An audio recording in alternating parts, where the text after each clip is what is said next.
નમસ્કાર વિદ્યાર્થી મિત્રો, અત્યાર સુધીમાં ધોરણ 11 સાયન્સના ફિઝિક્સ વિષયમાં આપણે 1 થી 5 પ્રકરણોનો સંપૂર્ણ અભ્યાસ કરી ચૂક્યા છીએ। જ્યારે આજના લેક્ચરથી આપણે પ્રકરણ 6 કાર્ય ઉર્જા અને પાવરના અભ્યાસની શરૂઆત કરવાના છે। તો વિદ્યાર્થી મિત્રો, કાર્ય ઉર્જા અને પાવર આ શબ્દોનો તમે રોજિંદા જીવનમાં અવારનવાર ઉપયોગ કરતા હોવ છો। આપણે રોજિંદા જીવનમાં કાર્ય કોને કહેતા હોઈએ છીએ?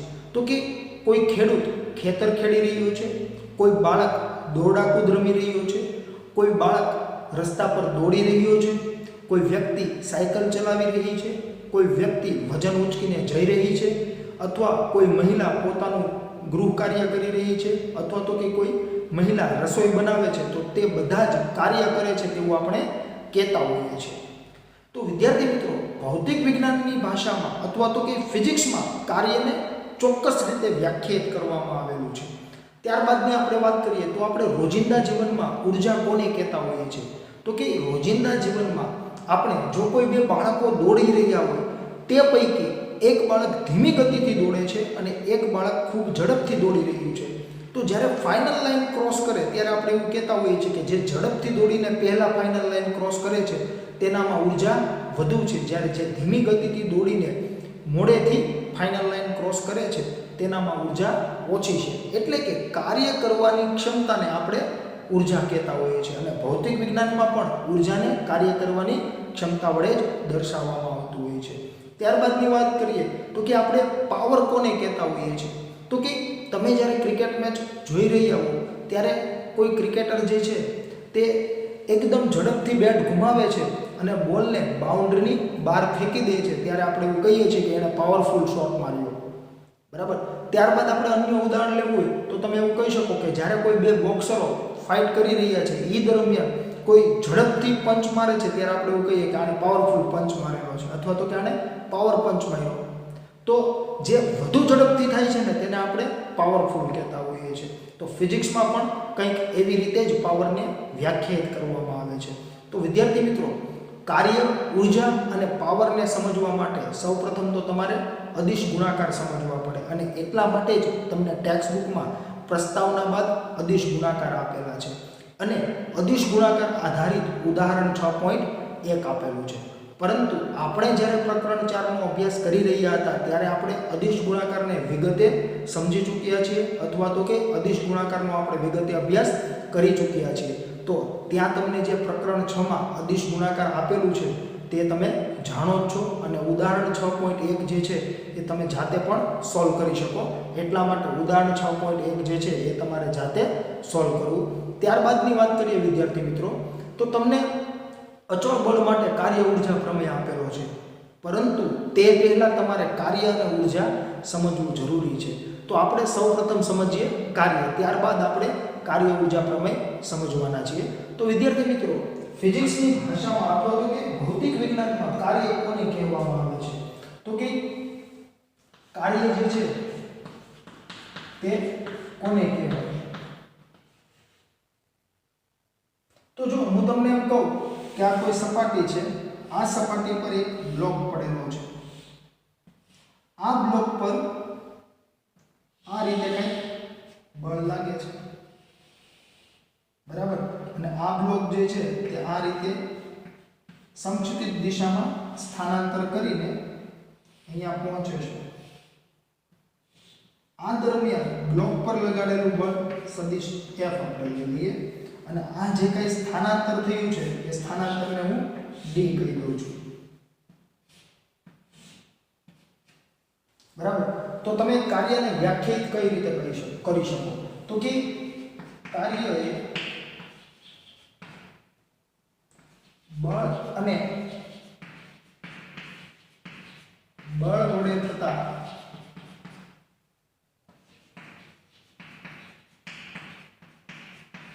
સ્થાનાંતરનો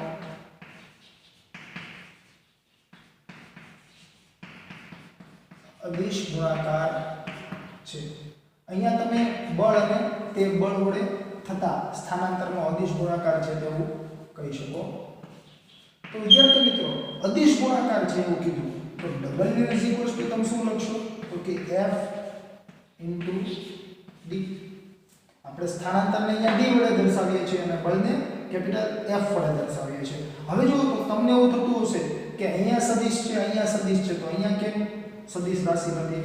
તો મેં તમને જ્યારે અદિશ ગુણાકારનો અભ્યાસ કરાવેલો ત્યારે મેં તમને કીધેલું કે બે સદિશોના અદિશ ગુણાકાર કરો તો પરિણામ જે તમને મળે છે ને એ હંમેશા અદિશ હોય છે. શું કરવા? તો કે આપણે જો આવી રીતે લેતા હતા 2ik + 3jk + 4k into i plus j plus k તો ત્યારે આપણે શું કરતા? તો કે i નો ગુણાકાર j નો ગુણાકાર k નો ગુણાકાર, બરાબર છે. અને i.i 1 j.j 1 k.k 1. તો જો તો i વાળાનો i વાળા સાથે જ ગુણાકાર થશે તો આનો સહગુણક શું છે? 2 ગુણ્યા 1 એટલે 2 i.i તો 1 થઈ જશે પ્લસ 3 * 1 3 j.j 1 પછી 4 * 1 શું આવશે? 4 કેમ કે k.k તો શું થઈ જાય? 1. તો આન્સર શું મળશે? તો કે 9. એટલે જો અહીંયા તમને માત્ર ને માત્ર મૂલ્ય મળે છે, અહીંયા i કેપ j કેપ કે k કેપ આવતો નથી, બરાબર છે. એટલે કે x અક્ષની દિશામાંનો એકમ સદિશ, y અક્ષની દિશામાંનો એકમ સદિશ અને z અક્ષની દિશામાંનો એકમ સદિશ અહીંયા આવતો નથી, બરાબર છે.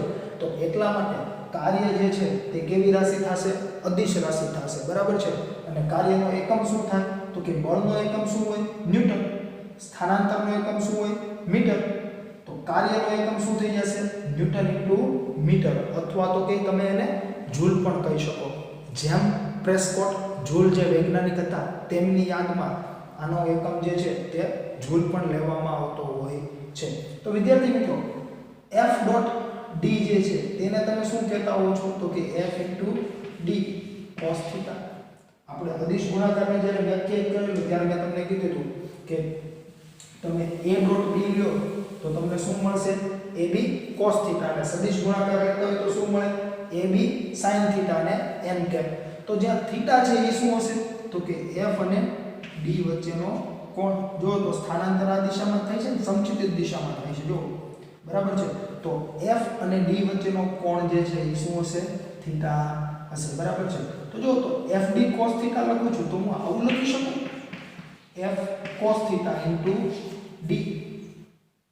F cos θ * d. તો F cos θ શું હોય? તો કે જો તો આ કોઈ સદિશ છે, સદિશ A હોય, B હોય કે F હોય, તેના તમને બે ઘટકો મળતા હોય છે. એક ઘટક આ થશે સમક્ષિતિજ દિશામાં અને એક શિરોલંબ દિશામાં. તો જેની સાથે કોણ બનતો હોય એને આપણે શું કહેતા હોઈએ છીએ? F cos θ. અને જેની સાથે કોણ નથી તેને F sin θ કહેતા હોઈએ છીએ. તો F cos θ ઇન્ટુ શું છે?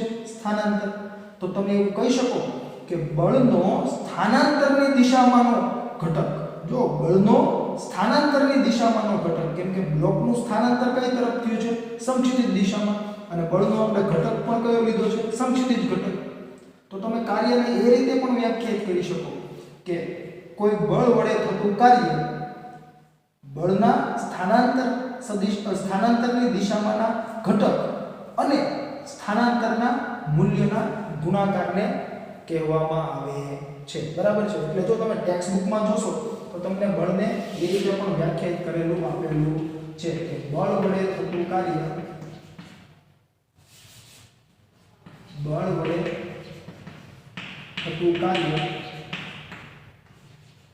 બળના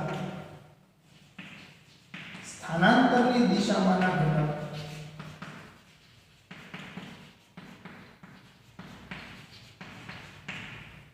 અને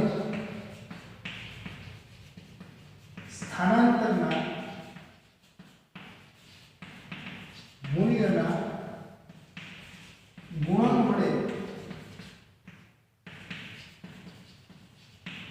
વ્યાખ્યાયિત કરવામાં આવે છે. ગુણન એટલે શું? તો કે ગુણાકાર, બરાબર છે. ગુણન એટલે શું થઈ જશે? ગુણાકાર. જો તો એ થયું કે બળ વડે થતું કાર્ય બળના સ્થાનાંતરની દિશામાંના ઘટક અને સ્થાનાંતરના મૂલ્યના ગુણન વડે વ્યાખ્યાયિત કરવામાં આવે છે. F cos θ શું છે? તો કે સ્થાનાંતરની દિશામાંનો બળનો ઘટક અને d શું છે? તો કે સ્થાનાંતર. તો આ બંને શું છે? મૂલ્ય જ છે. એટલા માટે આપણે અહીંયા લખી શકીએ કે બળના સ્થાનાંતરની દિશામાંના ઘટક અને સ્થાનાંતરના મૂલ્યના ગુણન વડે વ્યાખ્યાયિત કરવામાં આવે છે. તો આવી રીતે તમે કાર્યને વ્યાખ્યાયિત કરી શકો. તો વિદ્યાર્થી મિત્રો, મેં તમને અહીંયા આવું દર્શાવેલું છે કે બળ જે છે એ આ તરફ કંઈક થીટા કોણે છે. તો શું જરૂરી છે કે બળ જે છે એ હંમેશા માટે આવી રીતે કંઈક થીટા કોણ બનાવતો હોય?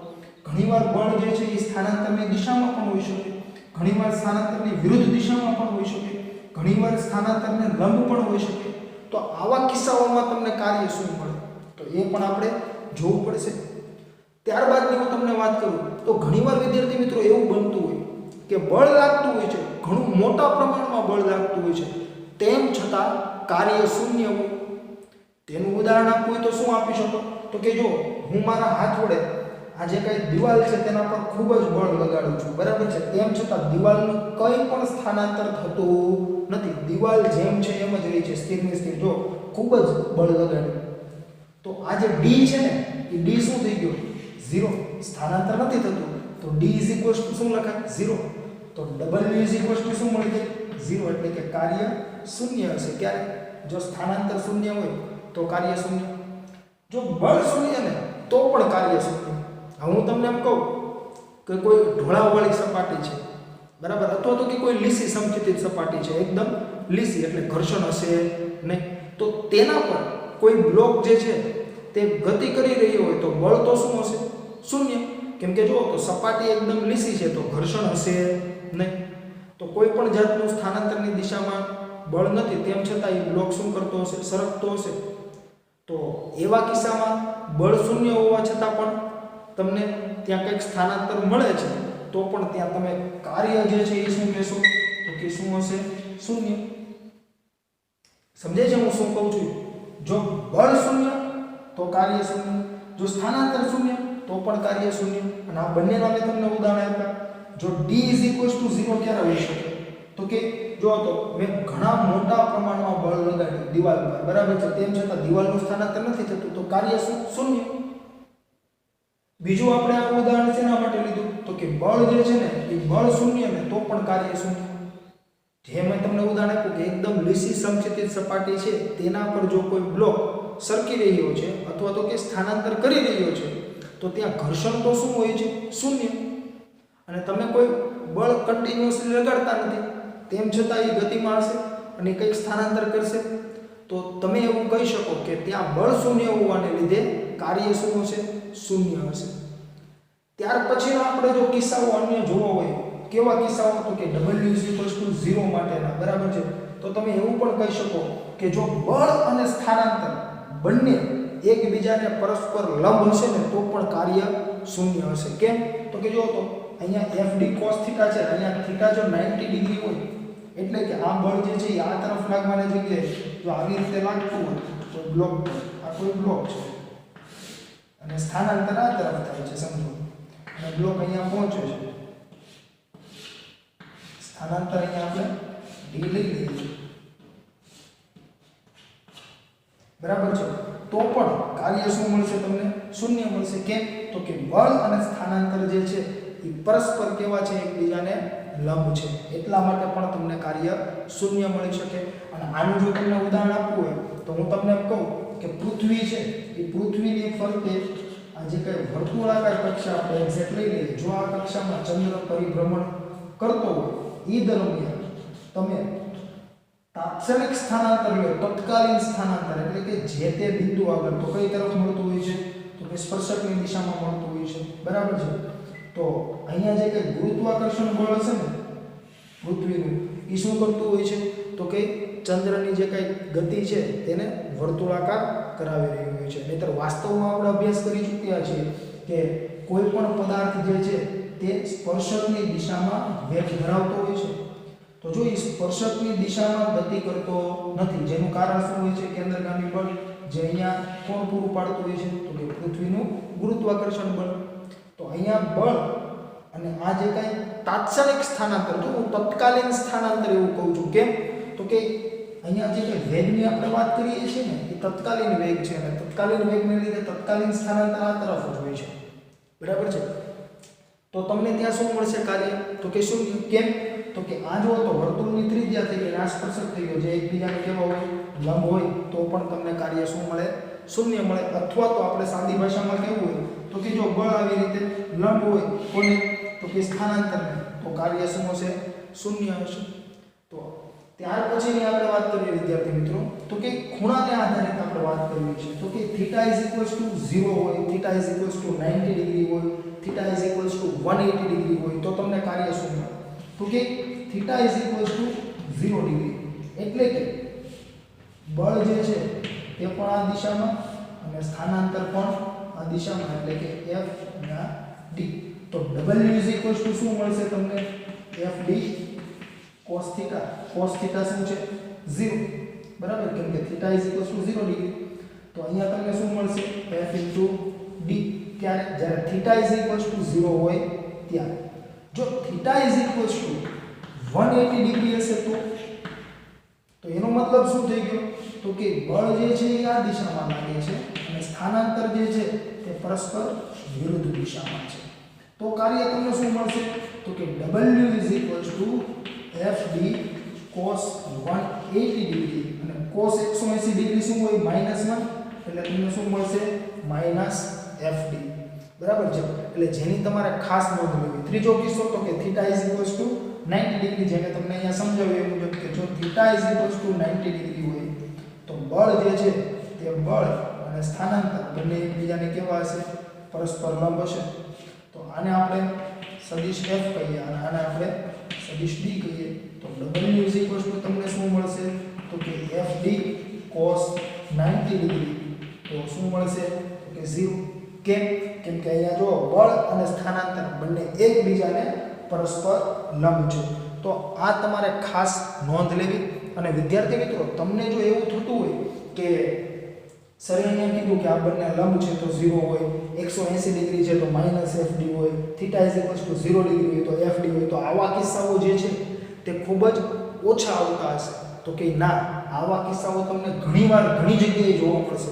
જનરલી તમને આ કિસ્સો જોવા મળતો હોય છે. બરાબર છે. ક્યારે? તો કે જ્યારે બળ અને સ્થાનાંતર એક જ દિશામાં હોય ત્યારે. જો બળ અને સ્થાનાંતર પરસ્પર વિરુદ્ધ દિશામાં હોય તો તમે શું કહી શકો? તો કે W = -FD. અને જો બળ અને સ્થાનાંતર પરસ્પર લંબ હોય એટલે કે θ = 90 ડિગ્રી હોય તો કાર્ય શું મળશે? શૂન્ય મળશે. અને કાર્ય શૂન્ય ક્યારે હોઈ શકે? તો મેં તમને કીધું એ મુજબ કે જો સ્થાનાંતર શૂન્ય હોય તો પણ કાર્ય શૂન્ય મળે, જો બળ શૂન્ય હોય તો પણ કાર્ય શૂન્ય મળે, અને જો બળ અને સ્થાનાંતર એકબીજાને પરસ્પર લંબ હોય તો પણ કાર્ય શૂન્ય મળે. બરાબર છે. એટલે તમે જો ખૂબ જ મોટા પ્રમાણનું બળ લગાડી રહ્યા હોય તો તમને કંઈક કાર્ય કરો છો તેવું કહી શકાય એવું જરૂરી નથી. હું તમને એમ કહું કે ખૂબ મોટો કોઈ પથ્થર છે તેને તમે બળ લગાડો છો, તેમ છતાં તે પથ્થર હલતો નથી, તો તમે લગાડેલું બળ, તમારા સ્નાયુઓ સંકોચાય છે, ખેંચાય છે, બરાબર છે, શિથિલ થાય છે, તેમ છતાં તમે કરેલું કાર્ય શું થઈ ગયું? શૂન્ય થઈ ગયું. આ કોના જેવું થયું? તો કે આ વેગ જેવું થયું. કેમ? તો કે તમારું સ્થાનાંતર શૂન્ય તો વેગ શૂન્ય. તમારું સ્થાનાંતર શૂન્ય તો વેગ શૂન્ય. ત્યારે મેં તમને કીધેલું કે તમે કોઈ એક સ્થળેથી બીજે સ્થળે જાઓ છો અને ફરી પાછા તે જ સ્થળે રિટર્ન થઈ જાઓ છો તો તમારી કંઈક ઝડપ તમને મળશે, પરંતુ વેગ શું થઈ જશે? શૂન્ય. શું કરવા? કેમ કે તમારું સ્થાનાંતર શું થઈ ગયું છે? શૂન્ય થઈ ગયું છે. અને ઝડપ શું કરવા મળે છે? કેમ કે કાપેલું કુલ અંતર મળે છે એટલા માટે. કેમ કે પથ લંબાઈ શૂન્ય હોઈ શકે નહીં. કેમ કે કોઈ પદાર્થ જો ગતિ કરે તો એની પથ લંબાઈ ક્યારે શૂન્ય હોઈ શકે નહીં. બરાબર છે. એટલા માટે તો અહીંયા એના જેવું થશે, જેની તમારે ખાસ નોંધ લેવી. અને હવે આપણે તેને એક્ઝામ્પલ દ્વારા સમજીએ જેથી કરીને તમને વધુ આઈડિયા આવશે, જેથી તમે આ કિસ્સાઓ જે મેં તમને કીધા ને એ તમારા માટે વધુ ક્લિયર થઈ જશે.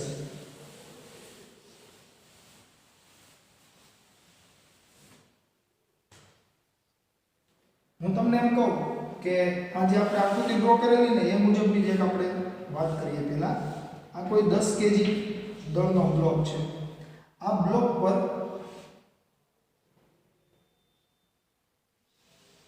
સમજી લો કે આ રીતે કંઈક બળ લાગતું હતું. એની જગ્યાએ હવે આ બ્લોક પર આ રીતે બળ લાગે છે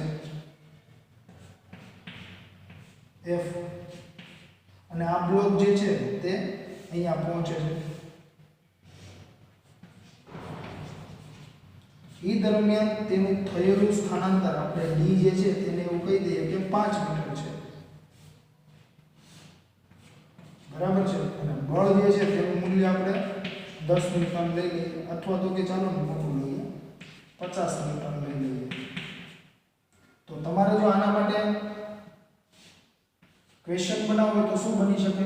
તો કે આકૃતિમાં દર્શાવેલ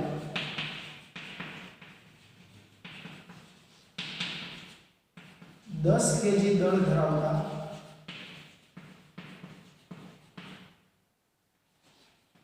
બ્લોક પર સમક્ષિતિજ દિશામાં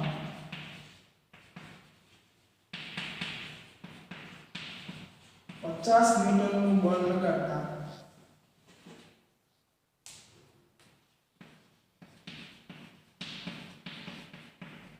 તે બળની દિશામાં 5 મીટરનું સ્થાનાંતર કરે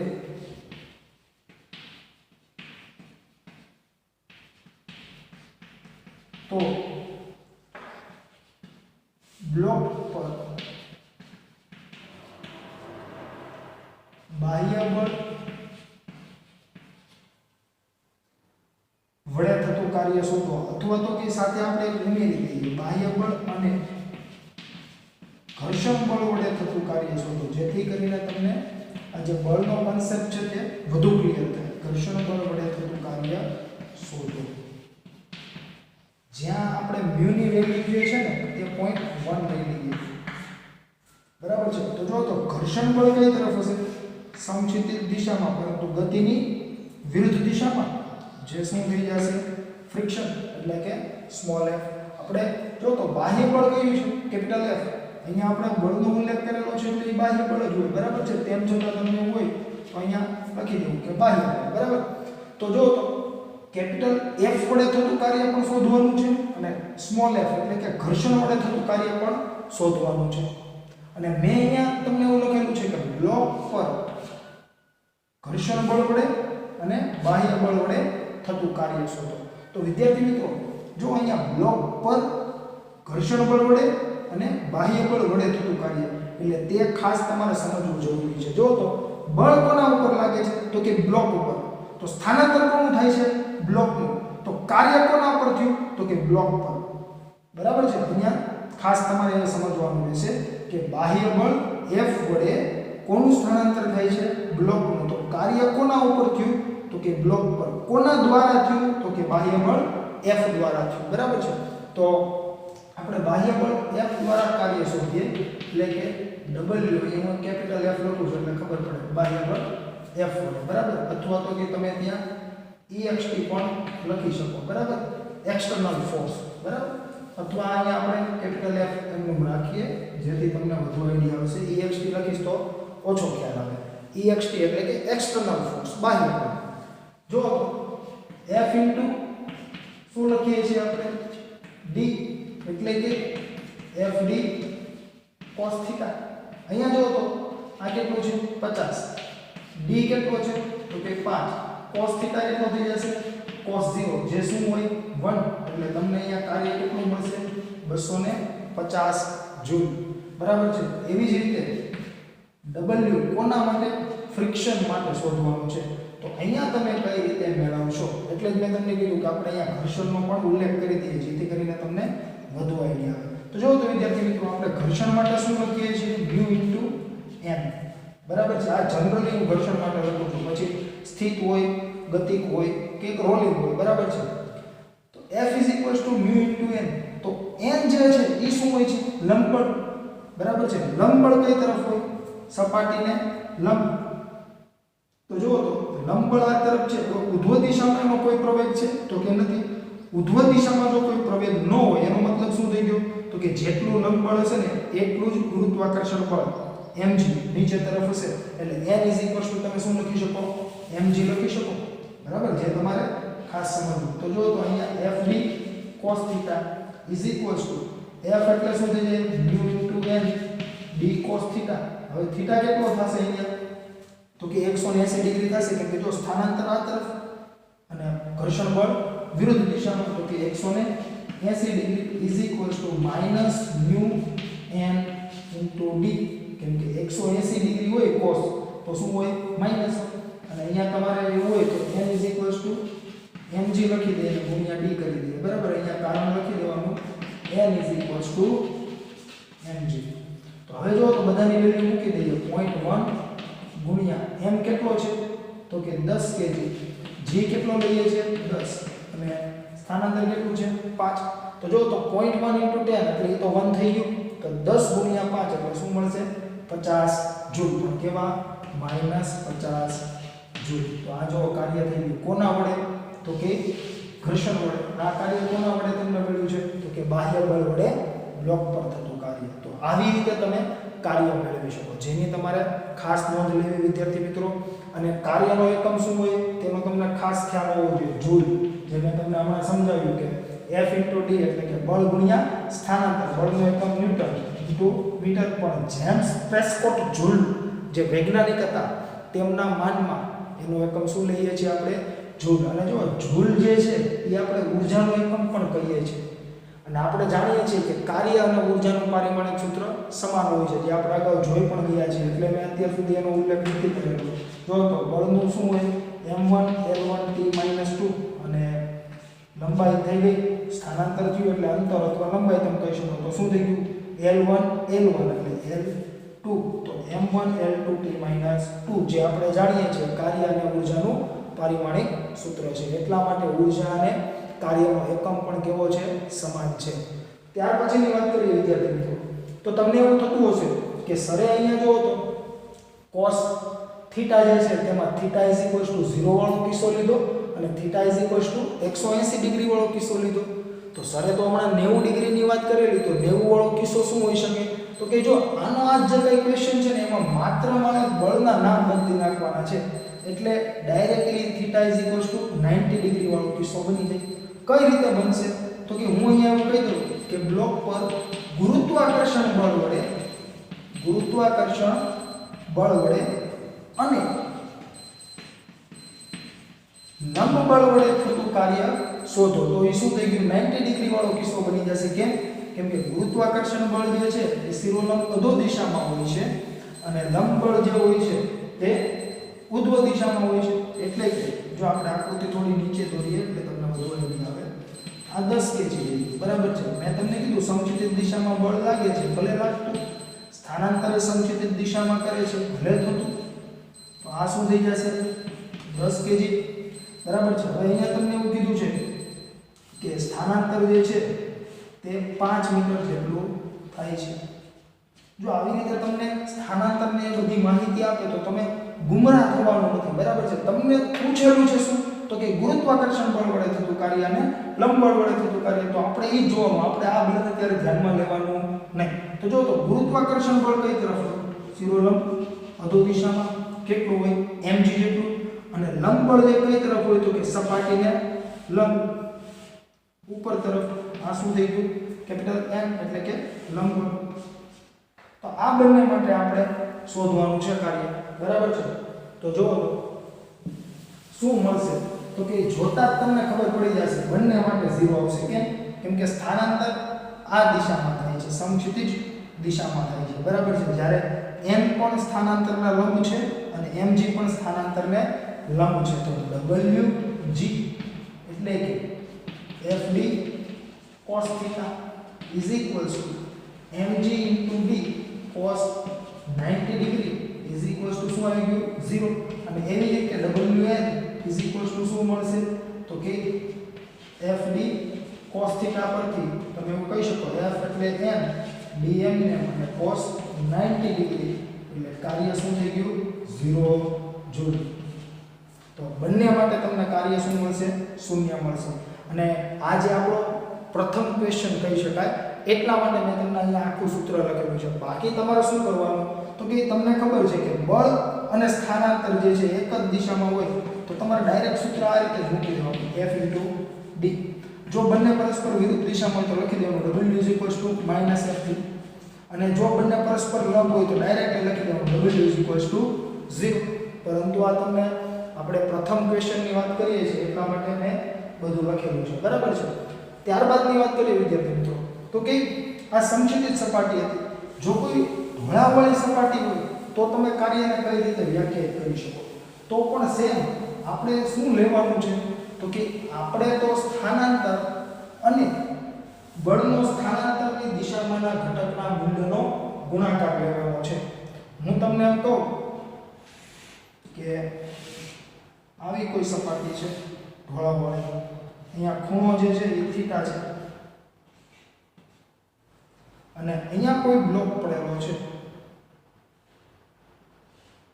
જેનું દળ m છે, અથવા તો કે 5 kg 10 kg આપણે જે લેવું હોય તે પણ લઈ શકાય, બરાબર છે. જે સ્થાનાંતર આ તરફ કરે છે, બરાબર, અને કેટલું કરે છે તો કે આની લેન્થ જેટલું સ્થાનાંતર થશે, જે છે ધારો કે l, એટલે બ્લોક જ્યારે અહીંયા પહોંચશે, બરાબર,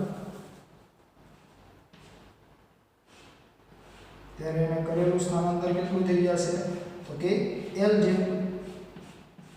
તો આ દરમિયાન હું તમને એમ કહું કે ગુરુત્વાકર્ષણ બળ વડે અને લંબ બળ વડે થતું કાર્ય શોધો તો તમને શું મળશે તે આપણે જોઈએ. તો અહીંયા લખાય આકૃતિમાં દર્શાવેલ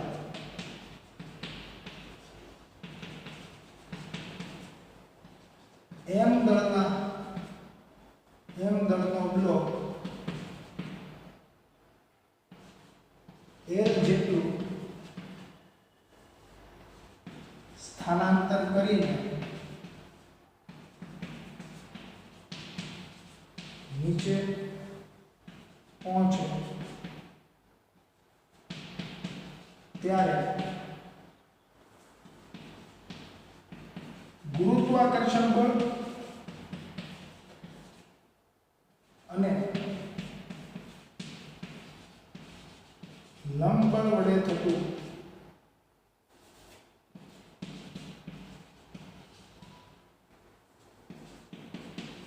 કાર્ય શોધો. તો જો તો વિદ્યાર્થી મિત્રો અહીંયા લંબ બળ કઈ તરફ હશે તો કે લંબ બળ સપાટીને એક્ઝેક્ટ લંબ હશે આવી રીતે. તો જો તો સ્થાનાંતર અને લંબ બળ પરસ્પર કેવા છે? એકબીજાને લંબ છે. તો Wn તમને શું મળી જશે તો કે ડાયરેક્ટલી 0 જ મળી જશે, કેમ કે જો fd cos θ તમે લખો, બરાબર. તો f એટલે લંબ બળ, d જે છે એ તો સ્થાનાંતર છે અને cos 90 ડિગ્રી એટલે શું મળી ગયું 0. જ્યારે ગુરુત્વાકર્ષણ બળની વાત કરીએ, બરાબર છે, તો ગુરુત્વાકર્ષણ બળ કઈ તરફ હોય તો કે ગુરુત્વાકર્ષણ બળ જે છે તે શિરોલંબ અધો દિશામાં હોય, એટલે કે આ તરફ હશે. આ mg ત્રીજો, જો અહીંયા થીટા છે, આ mg છે, એ કેવો હશે? આને લંબ છે. તો આ ખૂણો જે બનશે એ કેટલો બને તો કે એ ખૂણો જે છે એ 90 - θ બને. કેમ કે જો અહીંયા આપણે જે સ્થાનાંતર દર્શાવ્યું છે તો હું ઘર્ષણની વાત કરતો હોય તો એ આ તરફ જ હોય, બરાબર છે. એટલા માટે આ ખૂણો થીટા છે, આ 90 ડિગ્રી છે, આ 90 - θ થઈ જાય. તો આ જો હું mg ના ઘટકની વાત કરું તો આ mg નો મને ઘટક શું મળે? mg cos 90 - θ મળશે. તો જો તો બળનો સ્થાનાંતરની દિશામાંનો ઘટક કયો થયો? mg cos 90 - θ. એટલે wg જો આપણે વાત કરીએ ગ્રેવિટેશનલ ફોર્સને લીધે જે કઈ કાર્ય મળે છે તે, તો fd cos θ ની જગ્યાએ તમે શું લખશો તો કે mg b cos 90 - θ. અને cos 90 - θ એટલે શું થઈ જાય તો કે sin θ, એટલે mg sin θ ઇન્ટુ l લખાશે, કેમ કે સ્થાનાંતર જે d છે એ આપણે શું કીધું છે l, બરાબર. l જેટલું સ્થાનાંતર કરે એટલે તમને અહીંયા કાર્ય શું મળશે? mg sin θ ઇન્ટુ l, બરાબર છે. જો અહીંયા એટલા માટે જ જ્યારે આપણે ઢોળાવવાળી સપાટી લેતા ત્યારે આ તરફનો જે ઘટક હોય એને આપણે mg sin θ લેતા હતા, બરાબર છે. જેનું કારણ આ જ છે કે અહીંયા તમે 90 ડિગ્રી એંગલ મળે અને અહીંયા તમને થીટા મળતો હોય તો આ શું થઈ જાય તો કે cos 90 - θ થાય. એટલા માટે આપણે તેને શું લઈએ તો કે sin θ લેતા હોઈએ છીએ. તો વિદ્યાર્થી મિત્રો આવી રીતે તમે આ પ્રકારના કાર્ય રિલેટેડ દાખલાઓ સોલ્વ કરી શકો, અથવા તો કે એક માર્ક્સના MCQ જે છે તે તમે સોલ્વ કરી શકો. ત્યારબાદની વાત કરીએ તો કે તમને ઘણીવાર સદિશ સ્વરૂપે પણ આપતા હોય છે કે કાર્ય જે છે તે શોધો. એટલે સદિશ સ્વરૂપે તમને આપે એ કઈ રીતે હોય તો કે બળ જે છે તે તમને એવું કહી દે કે 2i cap 3j cap 4k cap છે અને સ્થાનાંતર જે છે તે r1 2i cap 3j cap 0k cap થી લઈને કંઈક r2 તમને આપેલો હોય ત્યાં સુધીનું થાય છે. તો ત્યારે તમારે તે કાર્ય જે છે તે શોધવું પડતું હોય છે. તો જો તમને એવું કહે કે જો કોઈ પદાર્થ પર સદિશ f is equals to 2i cap plus 3j cap plus 4k cap બળ લગાડતા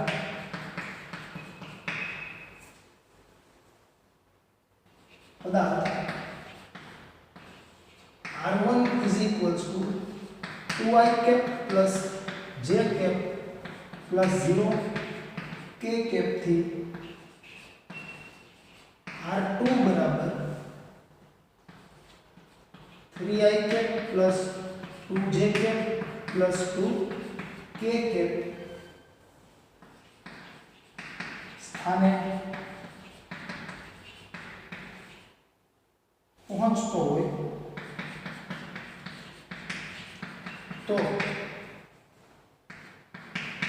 તે પદાર્થ પર બળ F વડે થતું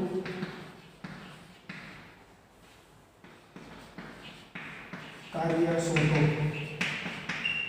તો શું કરવાનું તો કે આપણે જે હમણાં સમજીએ એ મુજબ કે W શું થાય તો કે F d. પરંતુ અહીંયા જુઓ તો તમને સ્થાનાંતર ડાયરેક્ટલી નથી આપ્યું. અહીંયા તમને શું કહે છે કે r1 થી r2 સ્થાને પહોંચે છે. તો આપણે અગાઉ અભ્યાસ કરી ચૂક્યા છીએ કે સ્થાનાંતર r બરાબર શું લખાય તો કે r2 - r1. અહીંયા જો તો પ્રારંભિક સ્થાન અને આ શું છે અંતિમ સ્થાન. તો r2 - r1 લખાશે. r2 - r1 કરવું એનો મતલબ શું થયું 3i cap plus 2j cap plus 2k cap minus r1 એટલે 2i cap plus j cap plus 0k cap. તો આમાં આપણે બાદબાકી કઈ રીતે કરતા હોઈએ છીએ તો કે બેઝિક આપણે રીતનો ઉપયોગ કરીશું. બેઝિક રીતમાં મેં તમને શું કીધું હતું તો કે i cap નો સરવાળો બાદબાકી થાય, j cap વાળા પદનો સરવાળો બાદબાકી થાય અને k cap વાળા પદનો સરવાળો બાદબાકી થાય. તો 3i cap minus 2i cap એટલે શું થઈ જશે 1i cap. 2j cap minus j cap એટલે શું થઈ જશે plus j cap અને અહીંયા 2k cap minus 0k cap તો શું થઈ જશે પ્લસ 2k cap. બરાબર છે. એટલે આના ઇઝ ઇક્વલ ટુ તમે શું લખશો તો કે f ડોટ r. તો f તો તમને આપેલો છે શું છે તો કે 2i cap plus 3j cap plus 4k cap into i cap plus j cap plus k cap. તો તમને શું મળશે તો કે અદિશ ગુણાકારમાં આપણે અભ્યાસ કરી ચૂક્યા છીએ 2 * 1 i નો i સાથે j નો j સાથે k નો k સાથે જ અદિશ ગુણાકાર થઈ શકે. બરાબર છે. તો 2i.i1 plus 3 plus 4 તો કેટલા મળશે તો કે 2 ને 3 5 plus 4 એટલે 9 જૂલ. તો આ થઈ ગયું કાર્ય કોના વડે તો કે બળ F વડે થતું કાર્ય તમને મળી જાય. ઘણીવાર વિદ્યાર્થી મિત્રો એવું પણ બની શકે કે કોઈ એક બળ ન આપતા એકથી વધુ બળ આપે. તમને જો અહીંયા એવું કીધું હોત કે કોઈ પદાર્થ પર F1 બરાબર આટલું અને F2 બરાબર 3i cap plus 4j cap newton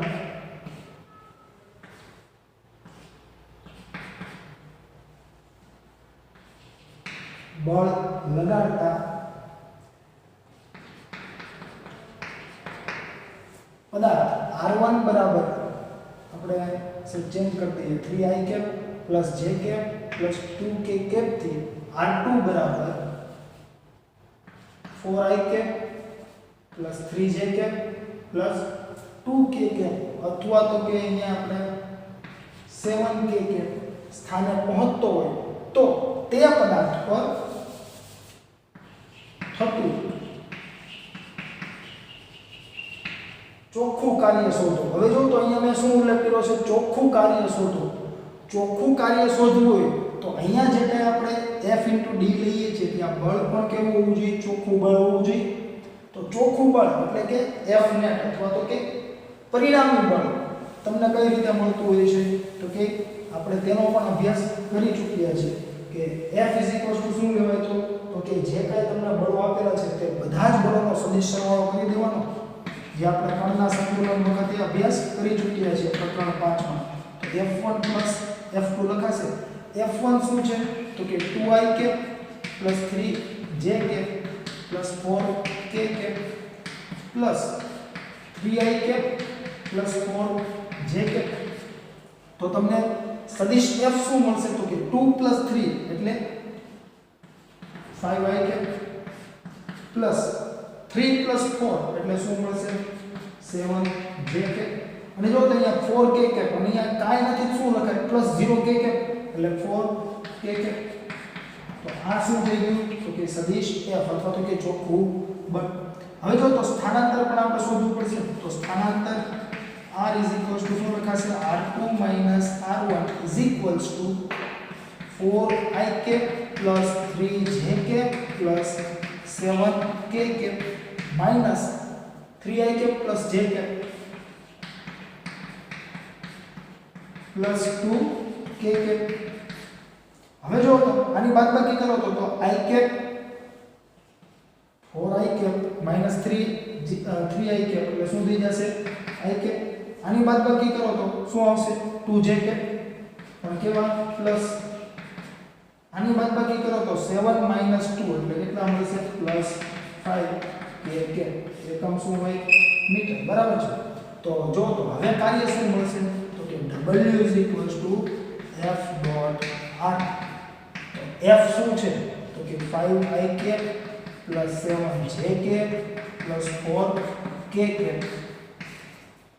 dot i + 2j + 5k is equals two 5 × 1 એટલે 5 + 7 × 2 14 + 4 × 5 એટલે 20.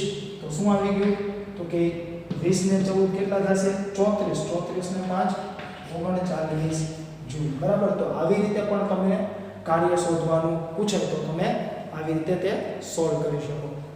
હવે ત્યાર પછીની આપણે વાત કરીએ વિદ્યાર્થી મિત્રો તો કે એક આપણે લાસ્ટ એક્ઝામ્પલ જોઈએ કે જેમાં તમને પ્રકરણ 5 માં આપણે જે કંઈ દાખલાઓ સોલ્વ કરેલા છે ને તેની મદદથી પણ ક્યારેક તમને કાર્ય શોધવાનું પૂછાશે કે જ્યારે તમને 5 અને 6 બંને પ્રકરણનો સમાવેશ કરીને અથવા તો કે બંનેને અનુલક્ષીને કોઈ પ્રશ્ન પૂછે કોમ્પિટિટિવ એક્ઝામમાં તો એ રીતે પૂછાઈ શકે કે આવી કોઈ આકૃતિ છે સમજો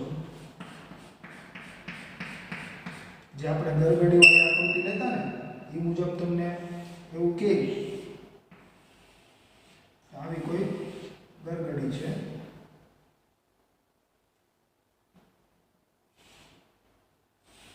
બરાબર છે. આ દરગડીના સાથે દોરી જે છે એ આ મુજબ છે એટલે અહીંયા જો કોઈ દળ બે 1 kg નું લટકાવેલું છે અને અહીંયા કોઈ દળ આપણે 2 kg નું લટકાવીએ છીએ તો થતું હોય શું તો કે આનું mg m1g આ m2g તણાવ બળ કઈ તરફ હોય ઉપર તરફ અહીંયા પણ ઉપર તરફ બરાબર છે. તો આના માટે પણ તમને બળ વડે થતું કાર્ય પૂછાશે કે કઈ રીતે તો કે આમાં તમને ખબર પડે જ છે કે સ્થાનાંતર આ તરફ થતું હશે આ દળનું જે હું તમને કહી દઉં કે 3 મીટર છે આ દળનું સ્થાનાંતર તો કે ઉપર તરફ થતું હોય કેમ કે આ સાઈડ દળ વધુ છે એટલે આ નીચે તરફ જશે ગુરુત્વાકર્ષણ બળની અસર હેઠળ.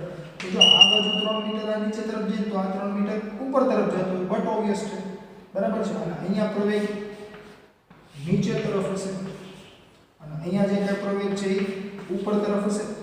તો આના ઉપરથી તમને પ્રશ્ન આવો પૂછાઈ શકે કે આકૃતિમાં દર્શાવેલ 1 kg અને 2 દળ ધરાવતા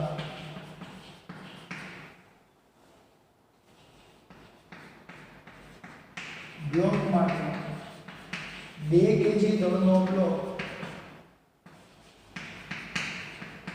3 મીટર જેટલું નીચે તરફ સ્થાનાંતર કરતો હોય, નીચે તરફ સ્થાનાંતર કરે અથવા કરતો હોય તો ગુરુત્વાકર્ષણ બળ અને જેમ આપણે ત્યાં ઘર્ષણની વાત કરી ને એવી જ રીતે હું જો અહીંયા તણાવ એડ કરી દઉં તો શું થાય તે પણ આપણે જોઈએ. તણાવ બળ વડે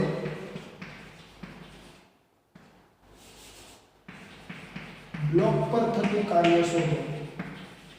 બ્લોક પર થતું કાર્ય શોધો.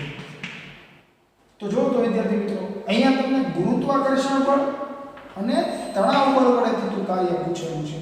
તો અહીંયા 1 કેજી અને 2 કેજી બંનેની આપણે વાત કરવાની છે. નીચે તરફ સ્થાનાંતર કરતો હોય તો અહીંયા આપણે એડ કરી દઈએ કે દરેક બ્લોક માટે ગુરુત્વાકર્ષણ બળ અને તણાવ બળ વડે થતું કાર્ય શોધો. બરાબર છે, જેથી કરીને તમને વધુ આઈડિયા આવે. એટલે આપણે બંને બ્લોકની વાત કરીએ છીએ. તો જો પ્રથમ આપણે 1 કેજી દળનો જે બ્લોક લઈએ, બરાબર છે, તો એના માટે આપણે ગ્રેવિટેશનલ ફોર્સને લીધે થતું વર્ક કોના માટે છે? 1 કેજી માટે. બરાબર, તો શું આવશે? તો કીધો તો ગુરુત્વાકર્ષણ બળ કઈ તરફ છે? નીચે તરફ. સ્થાનાંતર કઈ તરફ છે? ઉપર તરફ. તો બંને પરસ્પર કેવા છે? વિરુદ્ધ દિશામાં. એટલે થીટા ઇઝ ઇક્વલ ટુ શું મળશે? 180 ડિગ્રી. એટલે તમે અહીંયા શું લખી શકો? f * d cos 180 degree. એટલે કે mg * d અને આ શું થઈ જશે? -1. એટલે અહીંયા તમારો -1 લખું તોય ભલે. અથવા તો મેં તમને જે કીધું ને કે હવે તમને ખ્યાલ છે કે બંને પરસ્પર વિરુદ્ધ દિશામાં છે એટલે -fd લખી દો તો પણ ચાલે ડાયરેક્ટલી. બરાબર, તો માઈનસ દળ કેટલું છે? 1. g કેટલો લઈએ સરળતા ખાતર? 10. સ્થાનાંતર કેટલું છે? 3 મીટર. તો તમને શું મળશે અહીંયા? -30 જૂલ. એવી જ રીતે 2 કેજી જે છે એના માટે જોઈએ તો 2 કેજી માટે જો તો સ્થાનાંતર અને ગુરુત્વાકર્ષણ બળ બંને એક જ દિશામાં છે. તો અહીંયા શું આવશે? +mg * d આવશે. જો અહીંયા હું ડાયરેક્ટલી લખી દઉં છું કેમ કે cos અહીંયા શું થશે? 0 ડિગ્રી. cos 0 એટલે 1 અને f એટલે mg અને d એમને. તો mg * d. m કેટલો છે? તો કે 2. g કેટલો છે? 10 અને સ્થાનાંતર કેટલું છે? 3. તો અહીંયા શું મળશે? +60 જૂલ. અહીંયા કેવા મળ્યા? -30 જૂલ. જો એટલે ખાસ તમારે આની નોંધ લેવી. ત્યાર પછી તમને શું કીધું છે? તો કે તણાવ બળ વડે બ્લોક પર થતું કાર્ય શોધો. તો જો વિદ્યાર્થી મિત્રો અહીંયા તમને ગુરુત્વાકર્ષણ બળ તો mg ની મદદથી મળી જાય છે, પણ તણાવ બળની વાત આવે જો હું અહીંયા 1 લખી દઉં અને અહીંયા 2 લખી દઉં. બરાબર, જો તણાવ બળની વાત આવે તો કે તમારી પાસે કેપિટલ T છે નહીં.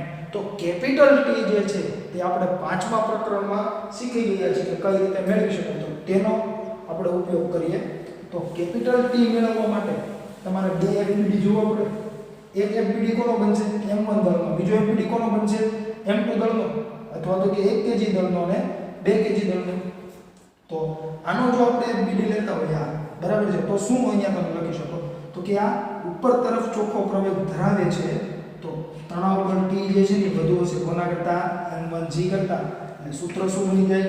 T - m1g = ma અથવા m1a. તો T માઈનસ અહીંયા જો તો m1 જે છે એ શું છે? 1. g કેટલો હોય? 10. તો 10 = આ શું આવશે? 1. આ થઈ ગયું પરિણામ 1. બીજા માટે વાત કરીએ તો m2g વધુ હશે તણાવ બળ કરતા, એટલા માટે g નીચે તરફ ચોખ્ખો પ્રવેગ ધરાવે છે. તો m2g - T = m2a. તો જો તો 2 × 10 થશે એટલે 20 - T બરાબર 2a અને તે પરિણામ 2. હવે પરિણામ 1 અને 2 નો સરવાળો કરી દેવાનો. તો પરિણામ 1 અને 2 નો સરવાળો કરો તમે. પરિણામ 1 + 2 લેતા તો શું થઈ જશે તો કે જો તો બેનો સરવાળો કરવાનો છે તો અહીંયા t પ્લસ છે અહીંયા t માઈનસ છે એટલે આ બંને કેન્સલ તો વધશે શું તો કે 20 માઈનસ 10 એટલે શું થઈ ગયા 10 is equals two a plus 2a એટલે શું આવશે 3a તો a ઇઝ ઇક્વલ્સ ટુ 10 ના છેદમાં 3 મીટર પર સેકન્ડ સ્ક્વેર હવે a ની કિંમત 1 માં મૂકી દો તો જો a ની કિંમત પરિણામ 1 માં મૂકો એટલે અહીંયા 10 ના છેદમાં 3 થઈ ગયું હવે અહીંયા લખાય a is equals to 10/3 metre per second square પરિણામ 1 માં લેતા બરાબર છે તો તમને શું મળી જશે તો કે હું અહીંયા ડાયરેક્ટલી હવે એની વેલ્યુ જ પુટ અપ કરી દઉં તો t - 10 બરાબર 10 ના છેદમાં 3 તો જો તો t બરાબર 10 ના છેદમાં 3 પ્લસ 10 જો તો શું થઈ જશે 10 તેરી 30 એટલે 10 + 30 ભાગ્યા 3 એટલે 40 ના છેદમાં 3 ન્યૂટન આ જો તમને તણાવ બળ મળી ગયું બરાબર છે હવે તણાવ બળ મળી ગયું તો હવે તમને કાર્ય મળી જ જાય ને આરામથી બરાબર છે જો તણાવ બળ મળી ગયું છે તો કાર્ય આપણે શોધીએ કોના ઉપર પહેલા 1 kg માટે અને હવે જો હું ડાયરેક્ટલી લખું છું કઈ રીતે તો કે તણાવ પણ સ્થાનાંતરની દિશામાં જ છે તો અહીંયા શું થઈ જશે ડાયરેક્ટ તો t * d થઈ જશે કેમ કે cos θ શું થઈ જશે 1 કેમ કે cos 0 = 1 બરાબર છે એટલે તે તમને ખ્યાલ હોવો જોઈએ જો જેને નથી ખ્યાલ આવતો હજી એકવાર જોઈ લઈએ f d cos 0 ડિગ્રી એટલે t * d અને cos શું થઈ જશે 1 તો તણાવ બળ કેટલું છે 40 ના છેદમાં 3 સ્થાનાંતર કેટલું છે 3 આન્સર શું આવી જશે 40 જૂલ કેવું આવશે પ્લસ હવે અહીંયા તણાવ બળ જો તો સ્થાનાંતરની વિરુદ્ધ દિશામાં છે બરાબર છે 2 kg માટે તો હવે એનું કાર્ય કેવું આવશે ઋણ આવશે જે તમે જોઈ શકો છો તો અહીંયા શું લખાશે તો કે wt on 2 kg તો ત્યાં શું થઈ જશે તો કે fd cos 180 ડિગ્રી એટલે -t * d -40 ના છેદમાં 3 ગુણ્યા 3 3 3 કેન્સલ એટલે -40 જૂલ બરાબર છે તો આવી રીતે તમને કાર્ય મળી શકે અને વિદ્યાર્થી મિત્રો અહીંયા જો તો તણાવ બળ વડે થતું ચોખ્ખું કાર્ય કેટલું થયું તો કે 40 જૂલ પ્લસ અને -40 જૂલ એટલે શું થઈ ગયું 0 જ્યારે આપણે ગુરુત્વાકર્ષણ બળ વડે થતું ચોખ્ખું કાર્ય છે એ 0 નથી કેમ તો કે અહીંયા તમને કેટલું મળતું હતું તો કે અહીંયા આપણે મળતું હતું mg એટલે આ નીચે તરફ છે ને આ 3 મીટર ઉપર તરફ છે એટલે અહીંયા આપણે મળતું હતું 30 ધન અને અહીંયા કેટલું સોરી અહીંયા -30 મળતું હતું અને અહીંયા 60 મળતું હતું બરાબર છે એટલે એનું પરિણામી કેટલું હતું 30 જૂલ કેવું ધન એટલા માટે જ ગુરુત્વાકર્ષણ બળને લીધે જ આ નીચે તરફ જાય છે એવું કહી શકાય તણાવ બળનું તો જો તો ચોખ્ખું કાર્ય કેટલું છે 0 છે બરાબર છે એટલે ખાસ તમારે નોંધ લેવી ત્યારબાદની આપણે એક વાત કરીએ વિદ્યાર્થી મિત્રો તો કે જો મેં તમને આ રીતે જ હંમેશા તણાવ શોધતા શીખવાડેલું છે બરાબર છે આપણે આવા ઘણા એક્ઝામ્પલ કરેલા ત્યાં આપણે ઇક્વેશન બનાવતા હતા ને એવી રીતે સોલ્વ કરતા હતા કેમ કે જો તમને ગુજરાત બોર્ડની આપણે એક્ઝામની અથવા ધોરણ 11 સાયન્સની એક્ઝામની વાત કરીએ તો તમારે આવી રીતે રીત મુજબ જ કરવો પડે દાખલો પરંતુ જો તમને ક્યારેય કોમ્પિટિટિવ એક્ઝામમાં આ પ્રકારનો તણાવનો પ્રશ્ન પૂછાય અને બે દળો આપેલા હોય બરાબર છે તો તમે શોર્ટકટ મેથડ વાપરી શકો જેનું સૂત્ર છે 2m1m2 / m1 + m2 * g બરાબર આ શું છે શોર્ટકટ છે પણ ક્યારે ઉપયોગમાં લેવાની કોમ્પિટિટિવ એક્ઝામ બરાબર છે પછી અહીંયાની આપણી સ્કૂલની એક્ઝામ હોય એમાં તમે આનો ઉપયોગ કરી શકો નહીં બરાબર છે એટલે 3 માર્ક્સનો એક્ઝામ્પલ પૂછાય તમે આ ડાયરેક્ટ t શોધી લો તો એ ચાલે નહીં બરાબર જો અહીંયા મૂકો તો 2 * 1 * 2 m1 1 છે m2 2 છે તો 2 * 2 4 અને છેદમાં 3 અને g કેટલો હોય 10 જો તો થઈ ગયું તણાવ બળ 40 ના છેદમાં 3 પછી પ્રકરણ 5 માં આપણે એક ક્વેશ્ચન આવો જ હતો 8 kg ને 12 kg દળના બ્લોકની આપણે વાત કરતા હતા તણાવ બળ લગભગ તમને ત્યાં 96 ન્યૂટન મળતું હતું તો અહીંયા 8 મૂકો અહીંયા 12 મૂકો બરાબર અને સાદુરૂપ આપશો તો તમને ત્યાં 96 ન્યૂટન મળશે એટલે આ જે શોર્ટકટ છે એ મેં તમને કીધું એ મુજબ કે જ્યારે કોમ્પિટિટિવ એક્ઝામની વાત થતી હોય ત્યારે જ તેનો ઉપયોગ કરવાનો બરાબર તે સિવાય તેનો ઉપયોગ કરવો નહીં તો વિદ્યાર્થી મિત્રો અહીંયા આપણે કાર્ય કઈ રીતે શોધવું અને કઈ રીતે તમને પૂછાઈ શકે તેની વાત થઈ અને અહીંયા જો આપણે કાર્ય માટે જે કાંઈ મેં તમને બળોની વાત કરેલી, હમણાં મેં તમને એવું કીધું હતું કે F બરાબર 50 ન્યૂટનનું મૂલ્ય ધરાવતું બળ, અથવા તો કે સદિશ F બરાબર 2ik + 3jk + 4k આવી રીતે મેં તમને બધા આપેલા હતા. પરંતુ જો તમને કોઈ એવું કહે કે F બરાબર 3x હોય અને સ્થાનાંતર જે છે d બરાબર, અથવા તો કે x1 જે છે બરાબર 0.1 થી x2 બરાબર 0.8 મીટર સુધી ગતિ કરે છે, તો કાર્ય શોધો. તો જો તો હવે x1 હોય ને ત્યારે સ્થાનાંતર કેટલું હશે? તો કે 0.1 તમે મૂકશો અહીંયા બરાબર છે, તો બળ સ્થાનાંતર ને બળ બરાબર, બળ કેટલું હશે? તો કે 0.3 ન્યૂટન. જ્યારે સ્થાન 0.8 હશે ત્યારે બળ કેટલું હશે? તો કે 0.8 ગુણ્યા 3 એટલે 2.4 ન્યૂટન. 0.5 હોય ત્યારે તો કે 1.5 ન્યૂટન. એટલે બળ કન્ટિન્યુઅસલી બદલાશે, તો દરેક સ્થાને બળ બદલાતું જશે. જ્યારે આવા કિસ્સાઓની આપણે વાત કરીએ ત્યારે બળ બદલાતું હતું નહીં. તો ખાસ સમજો, અહીંયા આપણે વાત કરતા હતા ત્યારે બળ બદલાતું હતું નહીં. બળ કેવું હતું? અચળ. અહીંયા બળ કેવું છે? અચળ નથી, એટલે કે ચલ છે. ચલ એટલે જે સમય સાથે બદલાતું હોય બરાબર છે, અથવા તો કે જેનું મૂલ્ય સતત બદલાતું હોય. અહીંયા અચળ એટલે કે જે બદલાતું હોય નહીં, ફિક્સ જ. તો એટલા માટે તમારે ખાસ નોંધ લેવી, મેં તમને જે આજના લેક્ચરમાં કંઈ કાર્ય સમજાવેલું છે, એટલે કે W FD cos θ, જે આપણે સૂત્રની વાત કરીએ તો તે તમે માત્ર ને માત્ર અચળ બળ વડે કાર્ય થતું હોય ને તે તમારે શોધવું હોય ને તો જ તમે ઉપયોગમાં લઈ શકો બરાબર છે. બાકી જો ચલ બળ વડે થતું કાર્ય તમને પૂછાય, અથવા તો કે બળ જે છે એ બદલાતું જતું હોય, તો તમે એનો ઉપયોગ કરી શકો નહીં. અચળ બળ વડે થતું કાર્ય જે તમે W FD cos θ સૂત્રની મદદથી મેળવી શકો, અથવા તો કે W F d આ સૂત્રની મદદથી મેળવી શકો. પરંતુ જો ચલ બળ હોય તો તમે આનો ઉપયોગ કરી શકો નહીં બરાબર છે. તો ચલ બળ હશે તો કાર્ય કયા સૂત્રથી મેળવી શકાય તેનો આપણે વિગતે અભ્યાસ હવે પછીના લેક્ચરમાં કરીશું. અને આ લેક્ચરમાં જો તમને કોઈ પણ જાતનો પ્રશ્ન હોય તો તમે મારો સંપર્ક કરી શકો છો. અસ્તુ, આભાર.